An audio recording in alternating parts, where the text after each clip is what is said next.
Olá, turma! Hoje a nossa videoaula é sobre infecção do trato urinário.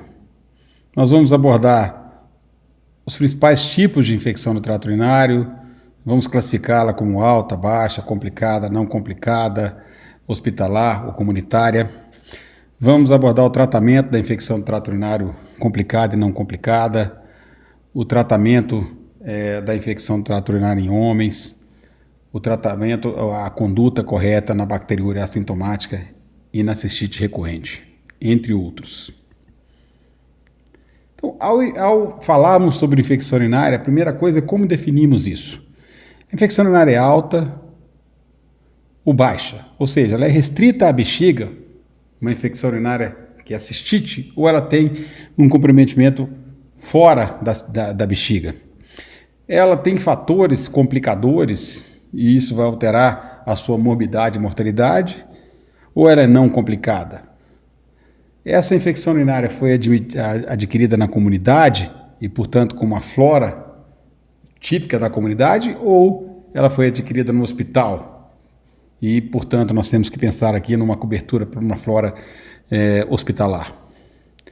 Então, a primeira pergunta é alta ou baixa? É uma cistite? Tem disúria, polaciúria, urgência, dor suprapúbica e hematúria, extremamente frequente em mulher? Ou existem fatores que nos levam a pensar que possa haver um comprometimento do trato urinário superior, febre, dor lombar, sinal de Jordano positivo, náuseas e vômitos? Essa infecção do trato urinário não complicada, ela é restrita à bexiga, não existem sinais e sintomas sugestivos de comprometimento do trato urinário superior ou infecção sistêmica. O que nos leva a pensar nisso? Infecção complicada. Quando surge febre, presença de tremores, calafrios, astenia, queda do estado geral, dor lombar, sinal de Jordano positivo, dor pélvica ou dor perianal em homens, o que nos leva a pensar em acometimento da próstata. E existem populações especiais, as gestantes e os transplantados renais, que merecem cuidados especiais, como nós vamos ver mais a seguir. Fundamental também, a abordagem da infecção urinária é completamente diferente se ela foi adquirida na comunidade. O que a gente tem na comunidade é principalmente Escherichia coli e depois aí o Staphylococcus saprophyticus. E com uma menor frequência aí outros grandes negativos, como Proteus, por exemplo, Klebsiella, né, e outros grandes positivos. E com uma suscetibilidade à maior parte dos antimicrobianos que a gente usa na prática clínica. É completamente diferente da infecção hospitalar. A Escherichia coli já não responde mais pela maioria, e essas cepas de Escherichia coli já não são mais Escherichia coli com o mesmo grau de responsividade aos antibióticos normalmente utilizados que a Escherichia coli adquirida na comunidade. Nós já temos a participação de outros gram-negativos aí, Pseudomonas, Enterobacter, Klebsiella, Serratia. A participação de Proteus é mais intensa, já temos a participação de fungos, a Cândida. Existem outros gram-positivos, principalmente Staphylococcus aureus, né? Aí a gente está falando de coagulase positivo, que são muito, inclusive com a participação de cepas de massa, são Streptococcus resistentes à meticilina. E como é que é a epidemiologia dessa doença? Nós sabemos que é uma doença praticamente restrita ao sexo feminino. Cerca de 50% a 60% das mulheres vão ter pelo menos um episódio de cistite na vida. Está muito relacionado, obviamente, à vida sexual da mulher.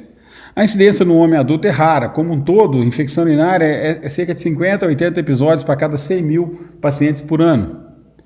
E é fácil entender isso, né? Nós temos aqui essa região perineal, que é uma região naturalmente contaminada. E as bactérias que ascendem aqui, que chegam à bexiga, são bactérias que colonizam essa região e são bactérias da própria paciente. A mulher, ela tem uma uretra em torno de 5 centímetros, e o homem, enquanto isso, tem uma uretra aí de 15 a 20 centímetros. Então tem uma uretra muito maior que protege o homem, a uretra do homem é seca, ao contrário da uretra feminina. E o homem ainda tem o líquido, né, produzido pelas glândulas seminais, que tem uma ação bacteriostática. Quais são os principais agentes, então, que nós vamos encontrar na comunidade? Como nós já dissemos, na imensa maioria das vezes, 75 a 95% das vezes, a Escherichia coli. Segundo lugar, o Staphylococcus coagulase negativo, Staphylococcus saprofíticos, principalmente naquelas pacientes iniciando atividade sexual. O Proteus mirabilis e Klebsiella, principalmente o Proteus, está muito associado à cal coraliforme, e o Enterococcus mais frequente na mulher idosa. E lembrarmos sempre da possibilidade disso aí ser uma síndrome uretral, e o principal agente é a clamídia. É fundamental também que pensemos na possibilidade dessa paciente ser uma portadora aí de um gram-negativo multiresistente. Para isso, nós vamos pesquisar se há uma história nos últimos 3 meses de uma cultura positiva para um gram-negativo multiresistente. Vamos perguntar para essa paciente se ela tem algum resultado de uma cultura positiva. Vamos procurar saber se é uma paciente institucionalizada ou uma paciente que recebe cuidados de enfermagem em casa. Lembrar que os pacientes, que os agentes, né, de enfermagem, esses profissionais, eles normalmente são colonizados por bactérias multiresistentes, que são profissionais que também trabalham no hospital. Então, a paciente que vive asilada, que tem cuidado de enfermagem, ou que está sob home care em casa, porque é idosa, porque teve um evento, por exemplo, um traumatismo crânioencefálico, um acidente vascular cerebral, esses pacientes a gente tem que pensar nessa possibilidade. Se essa paciente nos últimos 3 meses fez uso de quinolona, de sulfametoxazoto-metropin ou beta-lactâmico de amplo espectro, por exemplo, cefalosporina de 3ª geração, ou se existe uma história de uma viagem para regiões com alta frequência de germes multiresistentes, Índia, Espanha, México e Israel.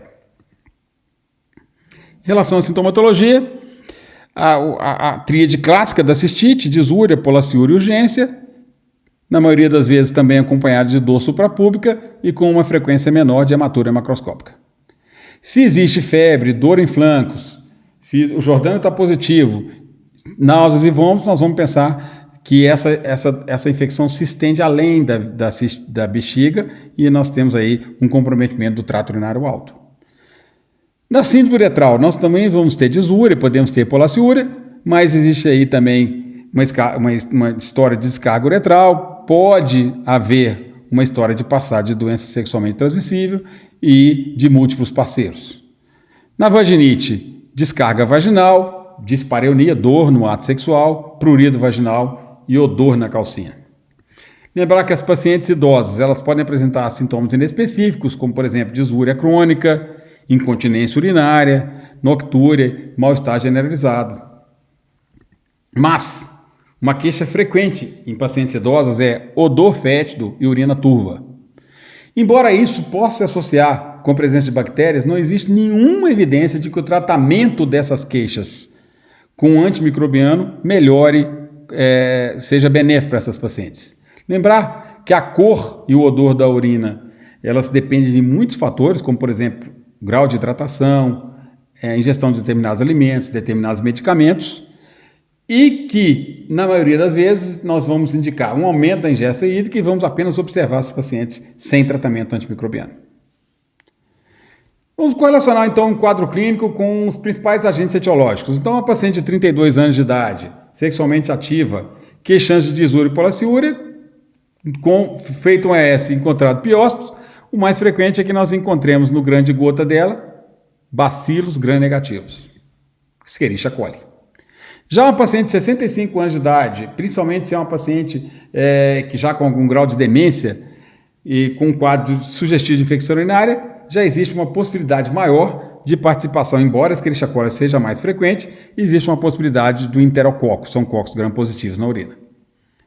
Já uma paciente do sexo feminino iniciando a atividade sexual, com um quadro de infecção do trato urinário, a Escherichia coli também é mais frequente, mas nessa faixa etária aumenta a frequência de Staphylococcus coagulase negativo, do Staphylococcus saprofíticos, que também é um coco gram-positivo.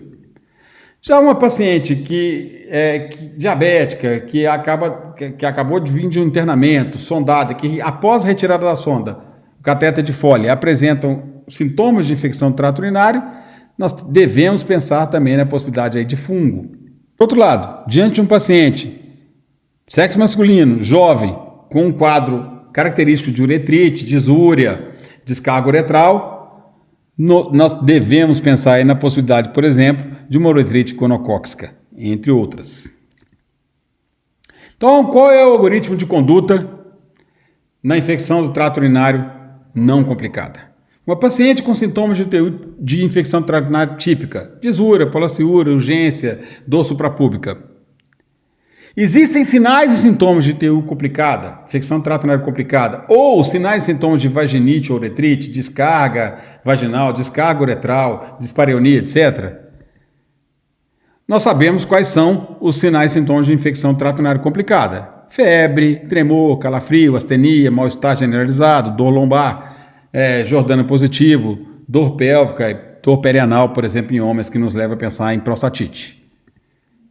Se não, nós devemos então solicitar urocultura, certo? Errado. Nós não solicitamos urocultura se estamos diante de um quadro típico de cistite. Nós simplesmente tratamos, no máximo, solicitamos um EAS. Lembrar que a urocultura, além de ser um exame que encarece o tratamento da paciente, demora no mínimo 3 dias para ficar pronto, e essa paciente já resolveu o problema dela com outro médico se você pedir a ela que aguarde uma urocultura. Então nós tratamos essas pacientes. Se tem esses sinais e sintomas aqui, nós vamos fazer uma avaliação clínica mais detalhada, possivelmente também uma avaliação ginecológica. Mas na imensa maioria das vezes nós vamos ter isso aqui, a paciente que não tem sinais e sintomas de infecção trato urinário complicada e que tem uma cistite simples, então nós vamos tratar sem urocultura. Quando então vamos fazer urocultura? Quando existir uma suspeita de TU complicada. Quando nós não estamos muito certos da sintomatologia. Nós estamos na dúvida se, por exemplo, é uretrite ou se é uma cistite. Se existe uma resistência a um tratamento antimicrobiano prévio. Se ocorre uma recorrência menos de um mês após o tratamento antimicrobiano. Existem situações em que nós podemos encontrar piúria no EAS e a urocultura ser negativa. Quando isso pode acontecer? Quando, por exemplo, a paciente contamina a urina pela solução esterilizante que ela usou para fazer a desinfecção antes de colher a urina.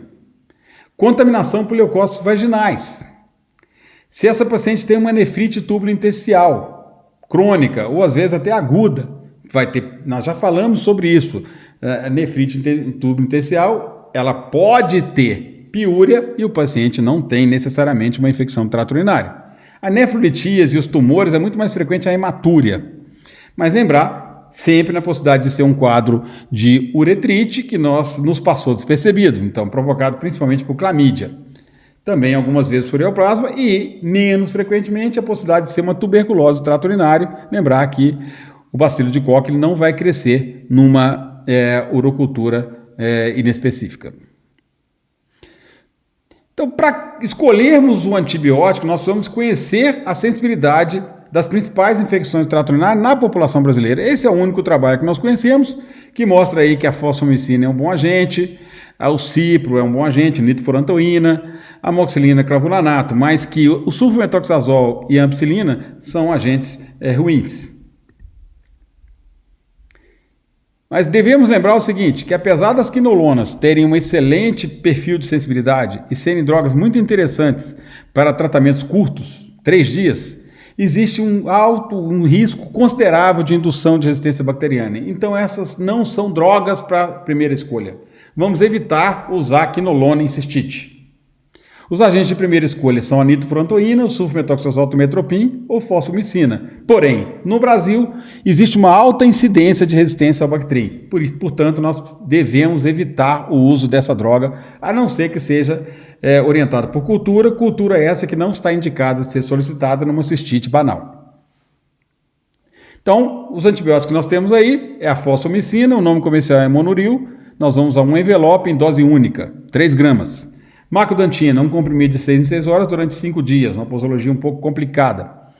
Ou a amoxicilina clavulanato, o Clavulin BD, por exemplo, um comprimido de 12 em 12 horas por 5 dias. Qual o acompanhamento posterior? Nós vamos solicitar uma urocultura de controle da infecção do trato urinário? Não. Se nós não solicitamos antes, muito menos vamos solicitar depois. Então nós vamos nos basear apenas na melhora da sintomatologia. Quando então está indicado solicitar urocultura? Sempre, obrigatoriamente, na gravidez, e se trata de uma cistite com fatores de complicadores, como aqueles que nós já vimos. Ou se os sintomas não se resolvem após o tratamento. Então aí nós vamos solicitar uma urocultura. Muitas vezes pode ser que essa paciente tinha, na verdade, uma uretrite que nos passou despercebida e, dependendo do caso, se nós desconfiarmos de uma vaginite ou doença inflamatória pélvica ou algo assim, vão solicitar uma avaliação ginecológica. O que é uma infecção do trato urinário complicada? É aquela que se acompanha de sinais e sintomas que são sugestivos de extensão do processo infeccioso além da bexiga. Ou seja, paciente que tem febre, paciente que tem tremores, calafrios, astenia, fadigas, mal-estar geral, qualquer outro sintoma de doença sistêmica, pacientes que têm dor em flancos, dor lombar, Jordano positivo, e aqueles homens que apresentam dor perianal, dor pélvica, e isso vai nos levar a pensar principalmente em prostatite. Pacientes que têm anormalidades urológicas, como cálculo urinário, estenose de junção ureteropélvica, que estejam com catéter, duplo J, pacientes imunossuprimidos ou diabéticos que estejam em mau controle glicêmico, não são necessariamente considerados como pacientes com infecção do trato urinário complicada, a não ser que tenham aqueles sintomas aqui de sinais de envolvimento do trato urinário superior ou infecção sistêmica. Mas, de qualquer forma, esses pacientes vão ser tratados como uma infecção não complicada, mas eles merecem uma atenção especial. Então, como conduzir uma paciente com infecção do trato urinário complicada? Então, ela tem os sinais e sintomas de uma infecção do trato urinário, disúria, poliaciúria, urgência miccional, dor suprapúbica. Existem sinais e sintomas de infecção do trato urinário complicada, febre, tremor, calafrio, dor lombar, Jordano positivo, dor pélvica perianal em homens. E aí nós somos obrigados a solicitar uma urocultura, vamos fazer um grande gota, porque a urocultura vai demorar 3 a 5 dias, o grande gota é feito na hora, e o sedimento urinário, o EAS. Se existe presença, principalmente de sepsis, o paciente está séptico, hipotenso ou algo assim, ou se nós achamos que pode haver uma obstrução do trato urinário, nós vamos obrigatoriamente solicitar um exame de imagem se ele ainda não foi realizado, e aí vamos definir se esse paciente precisa ou não de uma avaliação urgente do urologista. Se nesse caso aqui, nós vamos fazer isso e vamos entrar com antibiótico de amplo espectro, com cobertura para bactérias produtoras de beta-lactamase estendida e os Staphylococcus aureus metilina resistente. Então nós vamos associar imipenem, meropenem ou doripenem mais vancomicina ou linezolide. Se o paciente não tem nada disso aqui, não está grave e não tem qualquer evidência de obstrução do trato urinário, nós vamos nos questionar novamente. Existe alguma possibilidade de participação de bactérias multiresistentes? Ou seja, existem histórias nos últimos 3 meses de cultura positiva para gram-negativo multiresistente, uso de quinolona, sulfametoxazol, trimmetoprim ou beta-lactâmico de amplo espectro, como por exemplo cefalosporina de terceira geração, meropenem. Viagem para a região de alta frequência de genes multiresistentes? Se sim, nós vamos entrar com antibióticos de amplo espectro com cobertura para bactérias produtoras de beta-lactamase estendida, como imipenem, meropenem ou doripenem. E se o grande gota que nós temos lá revelou a presença de um gram positivo, vamos adicionar a vancomicina ou linezolide. Se não existe isso aqui, podemos fazer o Rocefin, que é o ceftriaxone 1 grama, IV-OM uma vez ao dia, o Tazocin, que é a piperaciclina tazobactam, 3,375 gramas EV a cada 6 horas, o Cipro, 400 mg EV a cada 12 horas, ou 500 mg via oral a cada 12 horas, ou o levofloxacin, o Levaquin, 750 mg via oral ou EV uma vez ao dia. Lembrar que as quinolonas têm uma excelente biodisponibilidade por via oral. Se o paciente está bem, não tem vômitos, podemos fazer via oral. E se houver suspeita de participação de gram positivo, por exemplo, a presença de um gram positivo no grande gota, vamos associar ou a vancomicina, sempre venosa, ou linezolide, oral ou venoso a cada 12 horas.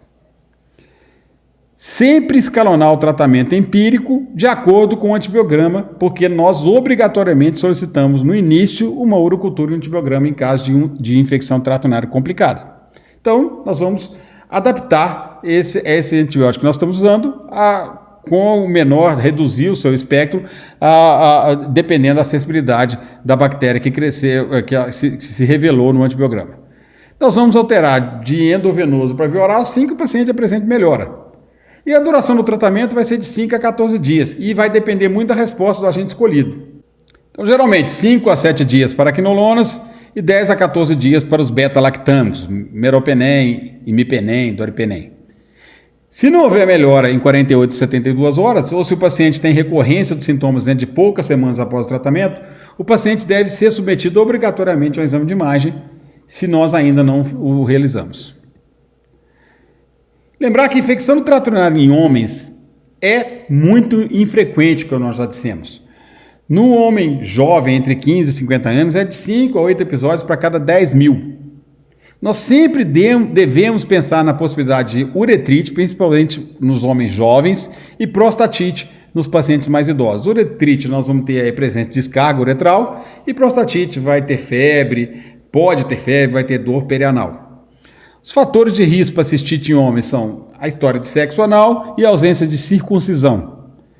Lembrar que na primeira infância existe a possibilidade de anormalidades urológicas, né, e obstrução do trato urinário, também nos pré-escolares, e nos idosos a possibilidade de instrumentação do trato urinário e obstrução do trato urinário, principalmente secundário à hipertrofia prostática. Como nós vamos conduzir, então, uma infecção do trato urinário em homens? Então, o indivíduo tem uma história de disúria, polaciúria, urgência, dor suprapúbica.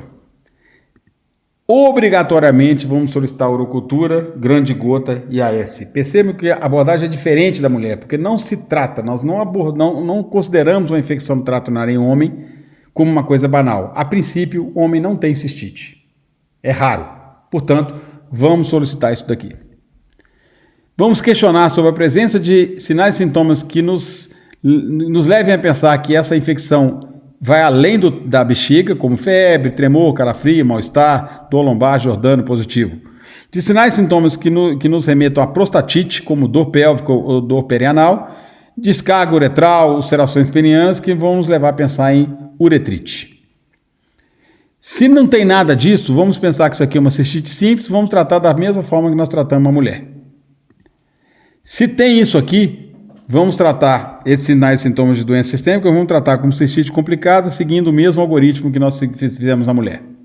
Porém, se o paciente tem sinais e sintomas que nos levam a pensar em prostatite, nós vamos tratar com antibióticos que penetram bem na próstata, que são basicamente as quinolonas e o sulfamethoxazol ou trimetoprim, e nos lembrar que a próstata tem uma baixa irrigação sanguínea, então esse tratamento deve ser mantido por no mínimo 6 semanas. E se tiver os sinais e sintomas de uretrite, nós podemos tratar com ceftriaxona, se achamos que isso é uma uretrite gonocócica, 250 mg de dose única, ou azitromicina, também vai responder bem a gonococo, ou doxicilina, 100 mg de 12 horas por 10 dias, estamos pensando aí, por exemplo, em clamídia. Em gestantes, a abordagem também é diferente. Nós sabemos que a urocultura é feita rotineiramente como exame pré-natal em gestantes, pois a presença de bacteriúria está associado a recém-nascido de baixo peso e maior incidência de abortamento. Então aqui, independente dela ter sintoma ou não, nós vamos fazer urocultura e vamos tratar se essa urocultura vier positiva. Nós não vamos fazer tratamento curto, nós vamos sempre fazer tratamento de no mínimo 7 dias se não há suspeita de UTI, de infecção do trato urinário alta. Se for infecção do trato urinário alta, esse tratamento pode chegar a 14 dias. Nós vamos evitar o Bactrim no primeiro e no terceiro semestre, e as drogas mais utilizadas vão ser a cefalexina, a netifurantoína, homoxilina, clavulanato, sempre com controle de cura, com cultura de controle de cura, ao contrário da mulher não grávida. Bacteriúria sintomática, o que é isso? São 2 uroculturas colhidas adequadamente com o crescimento da mesma bactéria com contagem acima de 100 mil colônias por ml na mulher. A prevalência disso é baixa na mulher jovem, mas vai aumentando, podendo passar de 20% em mulheres idosas. No homem, pelo menos apenas uma urocultura colhida adequadamente com o crescimento da bactéria com a contagem acima de 100 mil colônias por ml. A prevalência é rara em jovens e pode variar aí de 6% a 15% em pacientes mais idosos. Quando nós vamos tratar uma bacteriúria assintomática?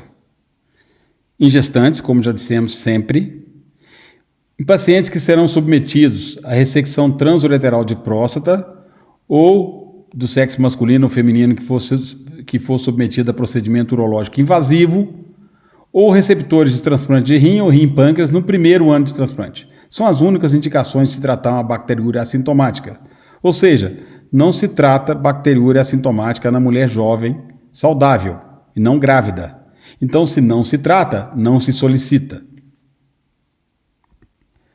O que nos ensina o Choosing Wisely? Que o uso inadequado de antibióticos para tratar a bacteriúria sintomática é a principal causa de uso abusivo de antibióticos na prática clínica. Então, com essas exceções que nós já citamos aí, de gestante, paciente que vai submetida a procedimento urológico invasivo ou pacientes transplantados, não existe indicação para se usar antibiótico para tratar a bacteriúria assintomática. Mesmo naqueles pacientes que usaram catéteres urinários, catéteres de Foley, após a retirada do catéter, não existe indicação de se solicitar uma urocultura, a não ser que o paciente tenha sintoma. Então, após a retirada de catéter urinário, não se solicita urocultura e muito menos se trata, se alguém solicitou antes uma urocultura indevidamente. Se houver presença de bactéria, essa bactéria não deve ser tratada. Não há indicativo, não há justificativa. Finalmente, vamos falar sobre cistite recorrente. O que nós chamamos de cistite recorrente? No mínimo 2 episódios no semestre ou 3 episódios por ano. A primeira coisa é nos perguntar se isso é uma reinfecção ou se é uma recaída.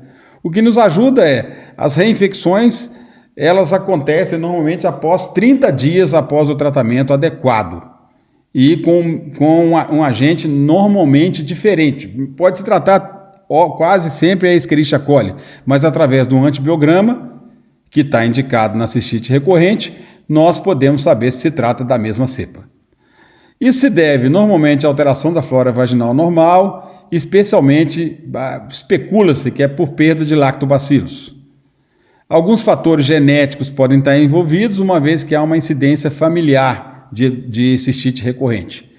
E fatores comportamentais, como atividade sexual com parceiros diferentes e uso de espermicida. E muitas vezes o espermicida está contido no preservativo. Então, mesmo que a paciente não faça um uso diretamente do espermicida, é muito frequente que os preservativos tenham espermicida.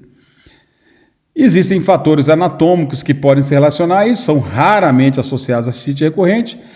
E na mulher pós-menopausa, principalmente secundária, a diminuição da acidificação vaginal provocada pela diminuição do estrógeno e, às vezes, por alterações urodinâmicas, principalmente quando essa paciente tem uma história de múltiplas gestações com parto normal. Como é que a gente conduz uma cistite recorrente? Algumas coisas são comprovadamente eficazes. O trabalho recente mostrou, por exemplo, que o aumento da ingesta de líquidos reduz a incidência de infecção recorrente. Urinar após a relação sexual também reduz. Deve-se evitar os espermicidas, como nós já dissemos, muitas vezes eles estão contidos nos preservativos, então às vezes retirar o preservativo e usar o ano ovulatório. Os estrógenos tópicos, eles podem ser usados na mulher pós-menopausa, mas eles merecem os mesmos cuidados dos estrógenos sistêmicos, uma vez que há uma grande absorção vaginal. Sucro de cranberry, probióticos, antissépticos urinários, como metenamina, vacinas, todas essas estratégias merecem maiores estudos, elas carecem de evidência na literatura. Se a paciente já usa e dá certo, a gente mantém. Por exemplo, se a paciente usa suco de cranberry e diz que isso melhora, a gente mantém, mas não há uma forte evidência na literatura. Em relação à automedicação, é uma das poucas situações em que a gente permite e até solicita a paciente que o faça. Então, a paciente ela conhece muito melhor do que nós, médicos, os sintomas da infecção urinária. Se ela tem poucos episódios de cistite recorrente, nós orientamos para que ela tenha um antibiótico e se automedique no primeiro sintoma. E a estratégia mais utilizada na cistite recorrente é a profilaxia com antimicrobianas, que tem 2 formas. Ela pode ser feita continuamente ou pode ser feita pós-intercurso sexual, quando há uma história muito forte de que essa infecção do trato urinário coincida com o ato sexual. Então, a profilaxia contínua é a estratégia mais utilizada na cistite recorrente. Nós podemos utilizar, inclusive, o sulfametoxazol trimetoprim, que tem baixa eficácia no Brasil, como nós sabemos, para tratamento, mas funciona muito bem na profilaxia. Então, nós usamos uma dose muito baixa, 1/4 da dose normal para o tratamento, que é 40 mg de trimetoprim e 200 mg de sulfametoxazol à noite, ou a mesma dose 3 vezes por semana. Podemos usar também nitrofurantoína, 50 mg à noite. Lembrar que a única apresentação comercial aqui no Brasil que nós temos é a macrodantina e são cápsulas indivisíveis de 100 mg. Então, nesse caso, é necessário que mandemos a paciente manipular. Ou a cefalexina, que também é difícil encontrarmos nessa dose, 125 mg. Podemos usar a cefalexina suspensão pediátrica ou podemos também solicitar a paciente que manipule. E a profilaxia pós-coito? Naquelas pacientes em que existe uma relação causal forte com o ato sexual. Então nós vamos usar o mesmo esquema, sulfametoxazol trimmetoprim 40-200 após o intercurso sexual, ou 80-400 o dobro da dose. A eficácia é um pouco melhor quando se aumenta a dose. A nitrofurantoína nós podemos usar 50 ou 100 mg, aí a macrodantina pode ser utilizada só após o ato sexual, ou a cefalexina 250 mg, ou até o norfloxacin 200 mg.